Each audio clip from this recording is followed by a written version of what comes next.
they smell so good.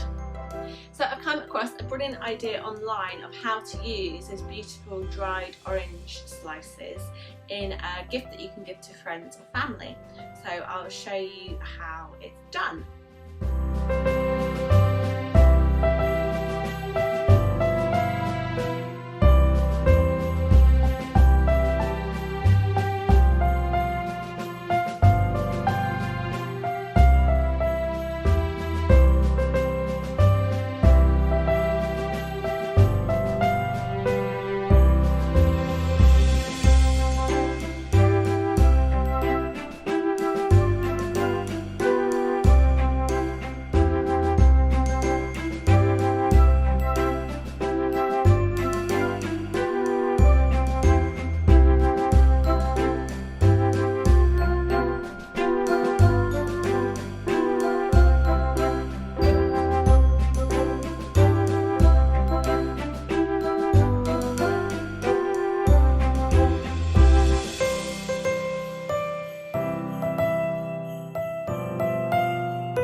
Have it a really quick and easy Christmas gift. It uses the slices of orange, the person can use the bath salt, and then they've got the oranges left over that they might be able to use for other decorations as well.